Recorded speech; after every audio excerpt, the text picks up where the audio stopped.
Lesson 1. Drive upfield. So let's start with something fairly basic to get your foundation strong. So on a turnover, you want to move that ball quickly. Move it upfield, find your front man, and hold it up with L2 if possible to allow those runners to come up and support you. If you hold the ball back at the point of the turnover, what happens is those players stay around you because they're trying to support. So we begin this movement with L1 plus X, which is a give and go. Now I'm going to work a triangle-like movement to then find Walcott again on the wing, which isolates the center back. The most important thing you want to do online is make somebody uncomfortable. Push the issue and make them make decisions. So that's exactly what I do here and find the overlapping run. So be unpredictable and move the ball quickly. In this example, I do first touch passing to break down a shape, and instead of going in myself, I go behind the runner. He didn't see that coming, which created space and allowed the shot on goal. Lesson 2. The final third.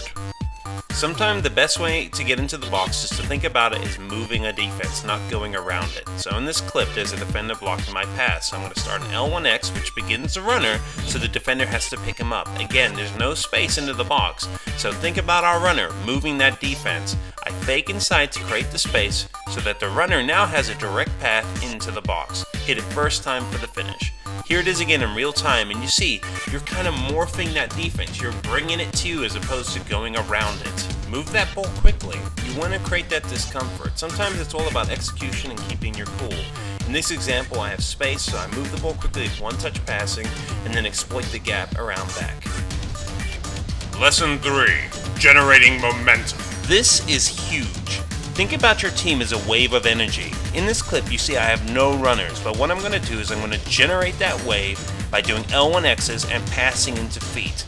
So here I am, I've done an L1X, and now I've started the wave. Now I keep that momentum moving all the way through, because once you create a little bit of space, the other AI members start to pick up on that space, and they also start to go. So where the difficulty comes in is to create that initial space to generate that inertia. So in this example, I'm going to show them to the outside. It's a trap! Yes, it's a trap. So I'm going to show them to the outside to spring that trap, and then I do something a little bit unpredictable. I push it out to the wing instead of up to Giroud, and my friend's going to put me through with a cheeky chip, and I'll do the first time finish for the goal. Lesson 4. Go deep. So new to FIFA 17 is the R1 plus Y or triangle through ball. So in a gap and you see a pacey runner, you can drive that ball into the space to split a defense.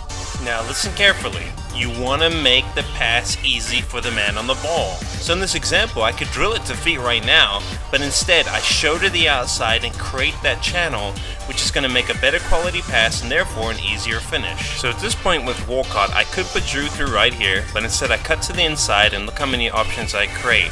Now I want to make something clear here. I could give this ball with Walcott right when Giroud breaks that back line, but you might force a physical confrontation with the defender because Giroud's not that fast. So instead, I opt for Cazorla, who's a better passer, split the back line, and as you can see, it's a perfect through ball. And again, Giroud is bloody slow. So what I want you to take out of these next couple clips is just see me putting a lot of this stuff together, but the number one thing online is be unpredictable, change up your play. Sometimes take people on with trick moves, sometimes move the ball, sometimes do first touch, well most times do first touch, and create that space. Because what will happen is that as the player you're going up against is having to guess what you're going to do next, you're going to find options for yourself across the pitch, more than you would have had before. If you keep doing the same thing over and over again, if they're decent, they're going to start to get a beat on what you're trying to do. The last thing I want to say is if